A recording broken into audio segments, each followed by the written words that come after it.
Presenta Al Pan Pan. En el Mostrador Podcast, debate y conversación para comenzar tu mañana. Al Pan Pan, con Mirna Schindler. Entrevistas con los actores de hoy. El Mostrador, el poder de la independencia.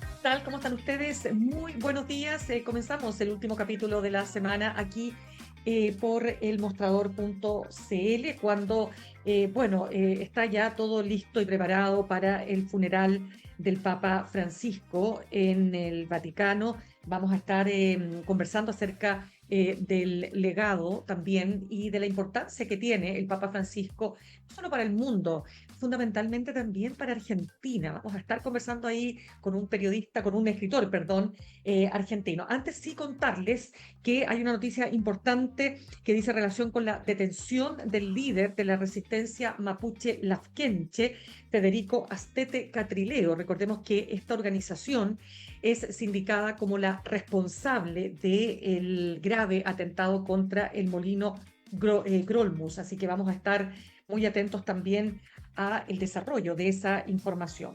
Bien, les decía entonces que estamos también y todos los ojos del mundo están puestos en el funeral del Papa Francisco, pero que el Papa Francisco, ustedes saben que hay una información muy relevante y es que nunca en sus 12 años de papado visitó Argentina, su país natal. Hay un escritor, el politólogo argentino y profesor de filosofía y ciencias sagradas, que escribió un libro con la fuerza del cielo, Milei, el Moisés argentino, donde también ahonda en esta rara relación entre lo místico, lo religioso, lo político, y cómo, por supuesto, el Papa Francisco no zafó de las críticas y de las violentas descalificaciones que el actual presidente de Argentina hizo contra el Papa Francisco. Vamos a hablar precisamente entonces con su autor, Diego Ramos. Diego, ¿cómo estás? Un gusto de tenerte con nosotros aquí en El Mostrador. Hola Mirna, buen día, un placer para mí también, agradecido por la comunicación. Sí, pues de hecho tú estás en Santiago porque viniste a presentar tu libro, ¿no es así? Exactamente, sí, aquí estoy en Santiago, en esta hermosa ciudad bonita, así que ayer hemos hecho la presentación del libro ahí en la sede del Frente Amplio, así que feliz por estar aquí con ustedes y Ya, compartir pues. mi experiencia. Vamos partiendo por algo porque mira, ¿cómo puede? Quiero partir porque ya que estamos, digamos, a pocas horas del funeral del Papa, se entiende un presidente actual, lo dijo cuando no era presidente todavía, aunque tengo dudas ahí si dijo otras cosas peores, pero él dijo, Javier Milei, respecto del Papa Francisco, cómplice de los zurdos asesinos, comunista, representante del maligno en la tierra, hasta lo llamó imbécil y ahora resulta que es el argentino más importante de la historia. A ver, ayúdanos a entender este cambio tan radical. Cambio tan brusco. Lo que pasa es que, bueno, en principio, el fallecimiento de Francisco pone a la humanidad, pone al mundo entero en una situación en donde comienza a entender y a comprender de a poco lo que realmente significó y va a significar Francisco para la humanidad, ¿no? Esa propuesta de cambio de paradigma que hizo Francisco, este camino y este recorrido de transformación de la iglesia, es evidente que ha abierto la posibilidad de poder resignificar cuál es el sentido profundo de la misión, sobre todo de la Iglesia Católica, ¿no? También hay un dato interesante ahí que tiene que ver con esto de que la figura de Francisco, su forma, su estilo pastoral, su manera de entender por dónde iban los procesos de los tiempos, hizo que muchísima gente pudiese reconciliarse con la Iglesia Católica. Pero después hay otro dato interesante que es el tema de en donde muchas organizaciones y movimientos sociales terminan de alguna manera sintiendo y encontrando en la figura y en las palabras de Francisco un espacio y un lugar en donde poder sostenerse y poder legitimar y proyectar también sus luchas y sus búsquedas, ¿no? Eh, en el caso de Javier Milei y la relación con Francisco en la Argentina es muy compleja. Si uno se acuerda cuando Francisco es nombrado Papa, un diario famoso en Argentina, Clarín, va a titular Francisco un Papa peronista, ¿no? Eh, y eso también tiene una connotación muy fuerte, ¿no? De hecho, vos lo remarcas muy bien, Javier Milei en plena campaña electoral demonizó fuertemente a Francisco, necesitaba demonizarlo, porque hay que entender que el peronismo en la Argentina también tiene, conlleva y está atravesado por una teología, ¿no? Nosotros entendemos en esto que, en principio, primero decimos, no hay ninguna teología que sea inocente, y en todo espacio y estructura partidaria política está atravesado por una teología. Ahora hay que preguntarse qué tipo de teología. El peronismo tiene atravesado fuertemente una teología porque su base, su fundamento, justamente están y tienen como pilar la enseñanza o las encíclicas sociales de la iglesia, ¿no? De Ujú. hecho, Perón muchas veces reconoció este esquema, este modo, esta metodología de entender al peronismo situado y anclado en las encíclicas. Es decir, que el peronismo tiene un elemento teológico religioso. Ahora, Milei, para poder ganar en la Argentina y enfrentarse al peronismo, tuvo que construir un partido de índole religioso, ¿no? Y para poder tener un salto, tuvo que atacar a uno de los referentes del peronismo, entonces demonizó a Francisco diciendo lo que dijo como que era el representante del maligno, ¿no? Bueno, ahí un poco se explica también el por qué la puesta de escena de Javier Milei de atacar muy fuertemente a Francisco, ¿no? Él necesitaba construir un espacio político de una fuerza religiosa. De hecho, él se arropa la figura de Moisés, lo tuiteó en varias oportunidades en tiempo de campaña, incluso cuando asumió también lo volvió a retomar, invocando, por supuesto, la fuerza del cielo, ¿no? Claro, a ver, vamos deteniéndonos ahí porque lo que me interesa también preguntarte es si acaso esa postura de este papa peronista, que no dice ni más ni menos que el diario El Clarín, eh, a ver, ¿qué tan cierto y qué tan injusto es respecto de lo que realmente era Francisco? Bueno, Francisco, lo que pasa es que hay que entender las encíclicas de la iglesia, ¿no? Ujú. Documentos sociales que ponen en el foco y en la atención en la defensa siempre de los más desprotegidos, los más vulnerables. En Argentina hay un documento de los años 80 que se llama Líneas Pastorales de la Nueva Evangelización, donde incluso señala que la iglesia tendrá que tener una opción preferencial por los pobres o será iglesia clase media, ¿no? Es un documento muy fuerte en la Argentina, que fue escrito ahí en San Miguel, en Buenos Aires, y que de alguna manera esto marca el estilo de Francisco, ¿no? Esta opción preferencial por los pobres. Bueno, el peronismo que toma, asume esa visión y esa responsabilidad política de estar siempre y acompañar los procesos de las luchas y reivindicación de los pueblos, hace de algún modo que Francisco quede ahí atravesado o enmarcado en esto del peronismo, ¿no? Claro, pero Pero él, perdona, pero él fue sí, crítico al peronismo también. también fue muy crítico, por supuesto que sí. De algún modo nosotros también entendemos que la llegada de Javier Milei al sillón de Rivadavia en Argentina también responde a una falta de autocrítica dentro del espacio del peronismo, del kirchnerismo, como así también una fuerte censura, ¿no? Una autocensura de ciertos temas que en Argentina o los espacios progresistas no hablaron, y evidentemente Javier Milei lo aprovechó perfectamente para poder de alguna manera tomar y sentir eco de la sociedad argentina que estaba reclamando y sentía que había como un hartazgo en cuanto a la política, ¿no? El proceso de la despolitización que llevó adelante Javier Milei fue fenomenal, ¿no? Claro, ¿por qué? Déjame preguntarte, porque ya vamos a ir al libro, pero ¿por qué, Diego, dirías tú que el Papa nunca visitó Argentina?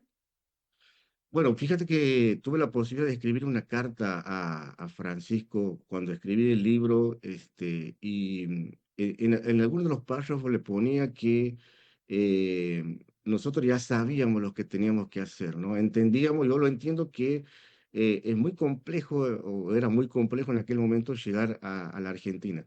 Pero obviamente la figura de Francisco, su propuesta, esa proyección que él hablaba sobre el tema de la fraternidad política, su visión geopolítica, trascendió lo que es Argentina, ¿no? Fue mucho más allá de lo que es Argentina.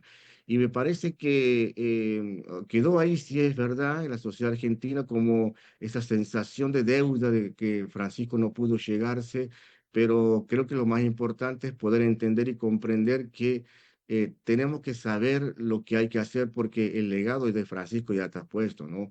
Construir una iglesia mucho más humana, un proceso de humanización, recuperar el sentido profundo de la política, volver a ubicar la fraternidad política y repensar desde un planteo ético, político, social, ¿no? A lo mejor en Argentina la dirigencia política, los movimientos Mm. pedían por la llegada de Francisco, ¿no? Eso es evidente, era argentino y lo queríamos tener ahí en las tierras argentinas, pero me parece que lo que hizo Francisco, su legado, su propuesta, sus proyecciones, sus visiones van mucho más allá de su presencia física, ¿no? Creo que el legado ya nos está marcando lo que hay que hacer. Me parece a mí, Mirna, que aquí va a Ujú. haber un proceso de un laicado que va a recuperar y va a sostener y va a rodar lo que fue la propuesta del Papa Francisco, ¿no? Un movimiento laicado que va a recuperar el sentido ético, político, y me parece que ahí va a tener una voz y una presencia muy fuerte en estos espacios, ¿no? Claro, tú dirías que tomando en cuenta sus encíclicas, Laudato Si, por ejemplo, ¿no? Que habla sobre el cambio climático, sobre que tenemos una sola tierra, que tenemos que cuidar, que los animales, que las especies que están además de los seres humanos, ¿no es cierto?, tienen tanto derecho a ser respetadas y cuidadas, ¿no? Esta idea que lo llevó a también ser puesto en el foco de sectores más de ultraderecha, particularmente con la Iglesia norteamericana. ¿Tú dirías que el Papa en ese sentido fue un revolucionario o fue un reformador? Bueno, en 12 años Francisco hizo mucho, ¿no? Y 12 años es muy poco para la matriz que tenía la Iglesia Católica, ese conservadurismo todavía muy fuerte que tiene enquistado hacia adentro, ¿no? Creo que dejó la posibilidad de seguir pensando y repensando qué más se puede seguir cambiando dentro de las estructuras y de las visiones de la Iglesia Católica, ¿no? Pero yo creo que sí fue desde el principio un papa revolucionario, rompió el paradigma de la lógica de ese divorcio de cuerpo y alma, ¿no? Nosotros, esta tradición occidental que tenemos de divorciar el cuerpo y el alma. Bueno, Francisco reconcilió cuerpo y alma, por eso bregó, luchó, promocionó, buscó que el mundo vaya de vuelta a recuperar un espíritu en donde también tenga una responsabilidad por el cuerpo sufriente, ¿no? Nos puso en el foco y en el centro de la discusión un planteo ético acerca de la materialidad de la vida, ¿no? Yo creo que eso fue un sentido bastante profético de lo de Francisco, de poder romper con ese paradigma, ¿no? Claro, romper con un paradigma además, como te decía, que le significó, porque no solo eso, sino que además él tuvo una particular preocupación por los homosexuales, les pidió perdón por la forma en que habían sido tratados por la propia iglesia, permitió que los divorciados pudieran comulgar, tuvo también un trato especial hacia los grupos transgéneros. Y te insisto, o sea, no es menor que tuviera una fuerte oposición en la Iglesia Católica norteamericana, que lo llegó a tratar de cura marxista, ¿no? ¿Cómo dirías tú que procesaba Exactamente. todo eso? ¿Cómo crees tú que procesaba todo eso, Francisco? Bueno, hay que también recordar que Francisco es jesuita, ¿no? Y tiene una cosmovisión y una apuesta política de una dimensión profunda, ¿no? La mirada del horizonte amplio de los jesuitas de Francisco en la historia es indiscutible, ¿no? Pero yo creo que estaba muy convencido desde el primer día de lo que quería hacer Francisco, transitar sobre y a partir de las demandas y de las necesidades de la gente y de los pueblos, ¿no? Un peregrino de la periferia, se podría decir, eh, tuvo la posibilidad, la capacidad de volver a recuperar el sentido profético de estos tiempos, ¿no? Que no solamente anunciaba algo en torno a lo espiritual, sino también que supo con mucha fuerza y valentía también denunciar todas las situaciones y los escenarios de deshumanización, ¿no? En ese sentido, yo creo que Francisco fue revolucionario en el sentido de volver a recuperar un nuevo sentido de humanidad, ¿no? De ir por más humanidad. Yo creo que esa fue la propuesta de Francisco. Cuando uno va por mucho más humanidad y va buscando recuperar el sentido de la humanidad y se va a topar y va a chocar con estructuras, con situaciones y escenarios que lo van a ubicar en una situación de revolucionario. Por supuesto que sí, ¿no? Desde un principio al final. De hecho, cuando él asume que se despoja de todo el ropaje de la liturgia que de alguna manera occidental, imperialista, se despoja de ello y cuando en sus últimos días de vida y en su testamento, él también pide también dejar un mensaje bastante fuerte de que se está de paso en esta tierra y se está para construir lo que es para los católicos, para el cristianismo, un reino de Dios que tiene que ver con la justicia y la libertad, ¿no? Sí, vamos a ver de todas maneras cómo sigue ahora, ¿no? La elección del próximo Papa y hasta qué punto ese legado se va a poder, digamos, transmitir a una nueva generación, ¿no? Y particularmente a un nuevo pontificado. Vamos a tu libro, conversamos a esta hora con Diego Ramos, politólogo argentino, escritor, profesor de filosofía y ciencias sagradas y autor del libro Con la fuerza del cielo, Milei, el Moisés argentino. ¿Por qué tú calificas a Milei de Moisés, del Moisés argentino? Bueno, pues es que él en plena campaña electoral y durante todo su discurso, la invocación a la fuerza del cielo, ¿no? Eso ya te daba un sentido de teocracia, ¿no? Del gobierno de los mejores, del gobierno de los divinos. De hecho, cuando Milei empieza a hablar de que son los mejores, estéticamente somos mejores, decía Milei, y empezaba a poner a sus enemigos al frente, sobre todo a las ratas del Senado, como él decía, para hablar de esa famosa casta, ¿no?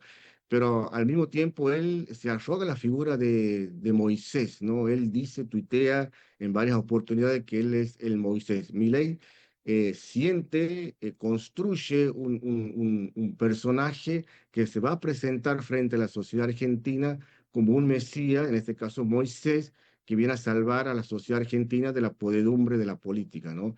Esto obviamente aprovechando también de que hay y había, sigue estando en la Argentina una sensación de hastío hacia la dirigencia política, un cansancio y una situación de deslegitimación hacia lo que tiene que ver la política, ¿no?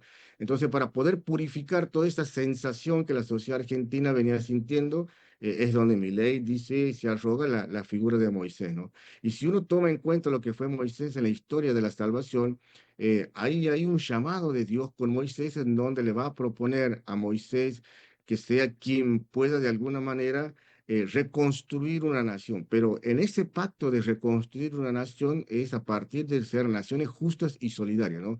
Entonces, Moisés en la historia de la salvación es el que va a enfrentar al faraón, romper con la opresión política y con la estática de la religión, ¿no?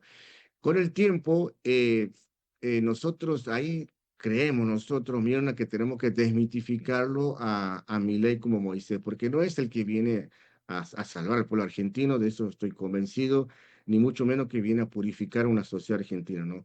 Ahí esta idea de desmitificarlo a Milei como Moisés, nosotros lo llevamos a que en realidad lo ubicamos como el neoliberalista del Salomón, porque si uno reconstruye lo que fue la historia de la salvación, el pueblo de Israel en algún momento le va a pedir a Moisés y va a empezar a buscar esta necesidad de querer compararse con las demás naciones. ¿Qué quería hacer el pueblo de Israel? Quería romper con la lógica y el pacto de ser naciones justas y solidarias para ser igual que las demás naciones, es decir, tener un monarca, ¿no?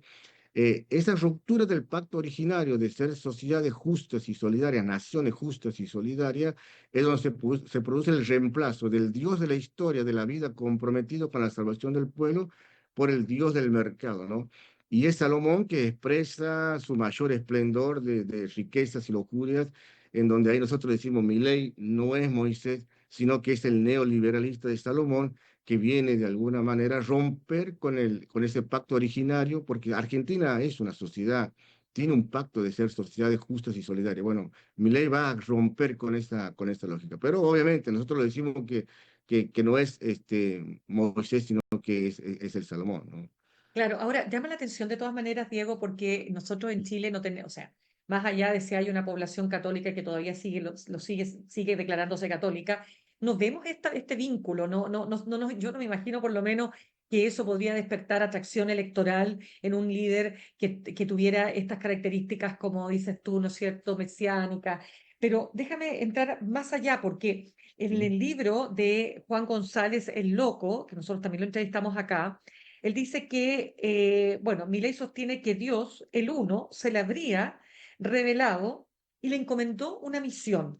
Y él habla de que Milei tiene un delirio místico muy fuerte. ¿Cómo crees tú que eso se ha ido matizando una vez asumido el gobierno? Sí, primero yo voy al principio de lo que veníamos hablando, Mirna, la sociedad Ujú. argentina estaba muy desgastada con la dirigencia política, eso en principio, ¿no? Y veía la necesidad de que pueda surgir un nuevo líder que pueda de alguna manera poder subsanar esto. Vos fíjate los medios de comunicación hegemónicos en Argentina ubicando como eje central el tema de la corrupción. Llegó un momento de la estadística, de las encuestas en Argentina, que el primer punto de preocupación era la corrupción. Entonces, si hay corrupción hay que purificar. Si hay que purificar hay que construir un personaje que venga a hacer esa tarea, ¿no? Creo que puede haber un poco de delirio, sí, esto sí es verdad, pero también Argentina el 85% es cristiano, ¿no? Y en eso de que son cristianos tenemos, obviamente, la Iglesia Católica y las iglesias protestantes, ¿no? Fíjate que Milei, la estructura, la extrema derecha, tuvo esa capacidad de poder entender y jugar a partir de ese escenario cristiano de alto porcentaje, porque Argentina y sobre todo las provincias del norte, como la de Santiago del Estero, donde yo soy, nosotros dependíamos, mira, de lo que fue el virreinato Ya. del Perú, ¿no? Ese virreinato del Perú perverso, totalitario, que introdujo a partir de lo que nosotros conocemos como la pedagogía de la evangelización, una teología que hasta el día de hoy sigue funcionando, que es la teología de la resignación, ¿no? Esto de decir, bueno, por algo será, bueno, vamos a soportar, vamos a superar esto sufriendo. Bueno, esa resignación, ¿no? Cuando Milei comienza a hacer todo el proceso del brutal ajuste, es evidente que necesitaba echar mano al campo religioso, ¿no? El sentido sacrificial teológico en las sociedades cristianas es muy fuerte y a eso le va sumando el sentido de la culpa, ¿no? Cuando asumió Mauricio Macri en el gobierno, en la presidencia, también sus ministros le reclamaban a las sociedades de que tuvieron ciertos beneficios que no les correspondían, ¿no? Quisieron viajar, viajaron, se quisieron comprar televisores, compraron, quisieron comprar zapatillas, compraron, bueno, pero ahora eso hay que pagarlo, ¿no? Entonces, ahí hay un sentido donde se va a ubicar lo que nosotros aquí hablamos como el mito judío-cristiano de Adán y Eva, ¿no? Cuando aparece Adán y Eva y aparece la serpiente tentándolo, le dice que coma del fruto. Ellos le dicen que no quieren comer el fruto porque Dios, la deidad, le había dicho que pueden hacer de todo menos comer de ese fruto prohibido. La tentación, el diablo le dice, no, tienes que comer, porque en realidad lo que la deidad no quiere es que vos conozcas, que participes del conocimiento y de ciertos beneficios. Una vez que se produce el acto, el hecho de haber comido el fruto prohibido, Dios lo destierra del paraíso y le dice que va a pagar con el sudor de la frente todo lo que necesita para poder alimentarse, ¿no? Bueno, el macrismo en Argentina llegó con este relato religioso teológico. Ustedes quisieron tener derechos, quisieron tener beneficios, quisieron tener progreso. Bueno, esto no les correspondía a ustedes, eso estaba reservado para un sector, ¿no? Quisieron ser como nosotros, no, esto no lo vamos a perdonar. Entonces ahora tienen que pagar, con el sudor de la frente lo van a pagar. Y el sentido de la culpa que van introduciendo, ¿no? Y las sociedades nuestras, cristianas, que el sentido de la culpa es algo muy fuerte en nuestras sociedades, ¿no? Y con esta teología de la resignación también muy atravesada, hace posible y permeable tener cierto tipo de sociedades así, ¿no? Bueno, de hecho, después tenemos el campo de evangelista protestante, ¿no? Que vos por un lado tienes cristianos católicos con teología de resignación y por el otro lado tienes un montón de iglesias evangélicas protestantes a partir del pietismo, ¿no? Entonces tienes sociedades resignadas por una teología pietistas individualistas. Entonces vos tienes dos elementos fundamentales que al neoliberalismo y a la derecha le viene perfecto, tener sociedades resignadas e individualistas, ¿no? Bueno, y ahí evidentemente tiene que entrar la figura de un profeta que venga a recoger todo este escenario, ¿no? Pero ese profeta, a ver, esa imagen de ese profeta que dices tú, ¿no es cierto?, en una sociedad donde estos elementos son tan importantes, ¿hasta dónde, digamos, puede mantenerse? ¿Hasta dónde se sostiene esa figura? ¿Hasta dónde se Exacto, sostiene el sacrificio, además? Porque el exactamente. sacrificio que tú dices, claro, Sí, ¿cuánto más?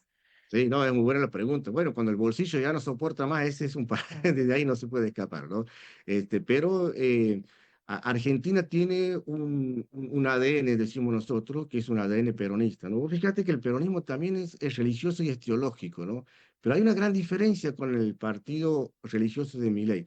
Milei logró que la sociedad argentina se ubicara plenamente y absoluta en el campo religioso. Es decir, que vos dentro del campo religioso solamente vas a discutir verdades metafísicas y vas a discutir moralidades. Por eso hoy la sociedad argentina todavía sostiene en gran medida a Milei y sigue discutiendo verdades como cuántos se robaron, ¿no? O cuántos comedores fantasmas hay, ¿no? Es decir, van discutiendo verdades que tienen que estar y está atravesado por la cuestión moral, ¿no? Ahora, el peronismo en la Argentina, que también tiene un elemento religioso teológico, está ubicado en el campo de la política. ¿Cuál es la diferencia entre ambos espacios y los dos son religiosos? Que el peronismo está en el campo de la política y va a discutir y va a seguir discutiendo derechos políticos, económicos, sociales y culturales. Es decir, Milei logró que la sociedad abandone el campo de la política para meterse en el campo religioso y dejar de discutir y de demandar derechos políticos, sociales, ¿no? Pero va a llegar y está llegando un momento en donde ya el sacrificio es insostenible en la gran mayoría de la sociedad argentina, ¿no? El sentido sacrificial que llevó adelante Javier Milei, la receta económica neoliberal, que ya lo vivimos en los 90, necesitaba volver a reeditarse y tener un elemento y un fundamento nuevo. Y ahí entra cada vez con mayor fuerza este componente teológico religioso. ¿Cómo se puede justificar y legitimar un sentido sacrificial tan perverso como está llevando Javier Milei? Bueno, fue la manera de poder resolverlo a partir del relato religioso teológico, arrogándose de la figura de un personaje como Moisés, que fue llamado por Dios para recomponer una sociedad que estaba pudriéndose y hundiéndose en la mayor corrupción, ¿no? Ya, pero la pregunta también ahí, Diego, es ¿qué grupos son los que son influenciables con este relato religioso estamos hablando, porque además él tiene una fuerte, no sé si todavía, digamos, pero un fuerte apoyo en los jóvenes, estamos hablando de grupos menos educados, para que me ayudes a entender ahí? Bueno, en Argentina hay muchos, como aquí me imagino en Chile también, muchos colegios confesionales, ¿no? Ujú. Y después hay un fenómeno de alto crecimiento de iglesias evangélicas en todos los barrios, ¿no? Yo fui testigo del día que ganó Milei, ver saltar 500 personas y alabando a Dios por el triunfo de Javier Milei, ¿no? Entonces, y iglesias donde hay jóvenes desde 12 años en adelante. Entonces, ahí tienes un sector de una sociedad, de una población de jóvenes que transcurre, transita el campo religioso de las iglesias, ¿no? Después, la figura disruptiva de Milei, que para los más chicos, como por ejemplo para mi hija, Milei era como un personaje de un anime que venía también con una fuerza mágica a restaurar cierta situación, ¿no? Eh, trabajaron muy bien el tema de las redes sociales. Vos fíjate, Mirna, que lo propio de la política, lo que hace que la política sea política es el espacio público, ¿no? El espacio público del debate, la discusión, de las tensiones, de los conflictos, de las búsquedas, es el espacio público. Bueno, eso es lo que hace que la política tenga su naturaleza y razón de ser. Milei logró que la política se instale en el mundo privado, en el espacio privado. Era una locura esto. O sea, a partir del TikTok, del WhatsApp, de Instagram, YouTube, Milei ni siquiera tuvo que caminar el territorio argentino, no se movió un centímetro, fue a partir de las redes y fue a partir del espacio y del mundo privado donde logró proponer sus ideas. Con esa manera disruptiva, loca, rompiendo esquemas y límites. Vos imagínate un chiquito de 6, 8 años viendo un personaje con una motosierra en la mano. Y es un personaje muy similar a Batman, Superman, un personaje que viene con fuerzas extraordinarias, disruptivas, en fin, ¿no? Tuvo la capacidad de tener un relato también para todas las generaciones, ¿no? Pero en el fondo, mira, uno puede decir, che, ¿es mi ley el fenómeno? ¿O es el fenómeno de la sociedad argentina? ¿Es mi ley un anarquista o hay un anarquismo en la sociedad argentina que logró la posibilidad de que Milei llegue a estar donde está, ¿no? Para nosotros es impensable, creo que para el mundo entero, que un personaje como Milei esté en donde está, ¿no? ¿Y tú qué crees? ¿Cuál es tu respuesta respecto de esa misma pregunta que te haces? Yo creo que hay mucha responsabilidad de la dirigencia política, ¿no? Muchísima responsabilidad. Nosotros, yo estoy convencido de que tenemos un mapas una cartografía obsoleta, vieja, de cómo hacer la política. Necesitamos reconstruir y volver a mapear al campo popular. Milei logró ser un populista, logró recoger las necesidades y el deseo de la gente, y se volvió un populista de derecha, pero populista al fin, ¿no? Yo creo que esta cartografía vieja de la política, esta falta de mapear al campo político, el descuido de las demandas reales del campo político, de la dirigencia, hizo posible que aparezca un personaje como Javier Milei, ¿no? Déjame entender lo siguiente, porque los populistas son aquellos que, por ejemplo, ¿no es cierto?, ofrecen soluciones fáciles a temas complejos, plantean, obviamente, políticas que tienen por objeto satisfacer a un grupo de personas o una inmensa cantidad de personas, pero sin importar los efectos, digamos, devastadores o las consecuencias que esas políticas van a tener. ¿En qué medida este personaje libertario con características místicas, como tú lo describes muy bien, se convierte en un populista hoy en Argentina? Ah, no. Bueno, Milei logró oler a pueblo. Milei olía a pueblo, ¿no? Eso fue la puerta que hizo que entrara al campo popular. Por eso el populista es aquel que sabe recoger las emociones, las necesidades y el deseo de la gente. Cuando la gente estaba, o el rum rum de los comentarios en la sociedad era en contra de la dirigencia política, cansado de algunos dirigentes políticos, bueno, Milei tuvo esa capacidad también de recoger. De hecho, él se presenta desde la despolitización, se presenta desde la antipolítica. Yo no soy política, odio la política, soy un topo que viene a destruir el Estado, ¿no? Entonces se presenta en la sociedad argentina como un personaje, como un actor similar a ellos cansados de la vieja política. Yo creo que esa fue la puerta por la cual entró Milei, ¿no? Discuto mucho con mis compañeros y compañeras también, pero yo en este sentido digo, hay que reconocerlo a Milei como un populista. Supo perforar y entrar al campo popular. Votaron sectores más vulnerables de la sociedad argentina a un personaje como Milei. Entonces, metodológicamente, si se quiere, también hay que reconocerlo a Milei como un populista para que los sectores populares, el populismo progresista, pueda primero identificar que el frente tiene un enemigo que se le metió en el terreno popular. Claro, Eso para ser, significa, sí, sí. No, dime por favor. no, y eso significa que reconocer al enemigo dentro de tu territorio también te lleva a que tengas que reconocer lo que hiciste mal, ¿no? Y eso implica abrir una autocrítica profunda, ¿no? Desconocer a Milei como un populista es no querer reconocer que el progresismo en Argentina algo y mucho hizo de mal, ¿no? Claro, lo último, y te pido muy cortito porque se nos acaba el tiempo, Ujú. pero nosotros acá también, antes de que asumiera Javier Milei, muchos decían, o cuando ya había asumido, no, pero mira, en 6 meses más, a lo más, va a haber inmediatamente una reacción del pueblo argentino que está acostumbrado a responder y a ser muy enfático, ¿no es cierto?, con sus dirigentes políticos, si es que acaso no responden a sus demandas rápidamente.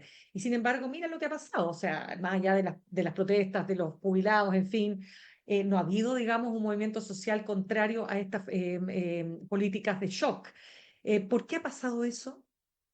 Bueno, en principio, Mirna, creo que también son 40 años de democracia en Argentina y yo creo que también hay un proceso de madurez de respetar las instituciones, ¿no? Siempre se le achacó al peronismo que cuando había gobiernos que no eran afines, iban para derrocarlos o voltearlos, ¿no? Entonces, también yo creo que eso hay que recuperar también en la sociedad argentina. Pudo haberse equivocado, pudo haber creído, tiene todo el derecho de hacerlo, por supuesto que sí, ¿no? Ahora también nosotros también tenemos este caminar y este proceso de querer respetar las instituciones. Nosotros queremos, o yo particularmente, que Milei cumpla los 4 años de mandato, ¿no? Hay igual, de todo modo, un movimiento en Argentina, un movimiento distinto, diferente a los movimientos clásicos, que es una especie de anarquismo, como de un péndulo que va y viene, que es el que va determinando y definiendo las políticas también en Argentina, ¿no? Hay que esperar las elecciones de octubre porque las elecciones, imagínate, nos dio a nosotros una gran sorpresa, rompió las encuestas, nadie tenía imaginado estos resultados. Eso significa que también la sociedad argentina, como también está pasando en gran parte del mundo, se va resguardando y va guardando su información y la va asimilando de alguna manera, ¿no? Después la traduce evidentemente en las urnas, ¿no? Y ahí es donde quedamos nosotros ahí impactados sin saber qué pasó, ¿no? Pero creo que va por ahí también, Mirna, ¿no? Por ahí uno espera Perfecto. una disrupción del mismo estilo. Mira, imagínate si la ciudad argentina reacciona como Javier Milei, todos salimos con la motosierra en la mano. Imagínate, ¿en qué lugar estaríamos? Ya, Claro, pues, claro. Diego Ramos, se nos acaba el tiempo, politólogo argentino, escritor, profesor de filosofía y ciencias sagradas, autor de Con la fuerza del cielo, Milei, el Moisés argentino. Muchas gracias por haber estado con nosotros esta mañana. No, por favor, le agradezco, señor Mirna, un placer haberte conocido. Bueno, un abrazo grande Gracias. para toda tu audiencia y Igual para gracias. ti. Que andes bien. Gracias. Saludamos a nuestros auspiciadores. Ahorrar cotidianamente se puede y de forma organizada, rápida y online con Ahorrando, la nueva funcionalidad de tu app Coopeuch, en donde puedes programar ahorros de manera fácil y entretenida, eligiendo tus propias reglas y metas. Haz que el ahorro sea parte de tu vida con Ahorrando de Coopeuch. Más información en coopeuch.cl. Y te invitamos a inscribirte en el nuevo newsletter del Mostrador, aquí Valparaíso, porque Santiago no es Chile. Las noticias con identidad propia de tu región todos los lunes en tu correo. Nos vamos al corte y al regreso estaremos conversando con Juan Diego Montalva, editor del newsletter Más Política de El Mostrador. En instantes, una nueva entrevista en Al Pan Pan con Mirna Schindler por El Mostrador Podcast, el poder de la transparencia.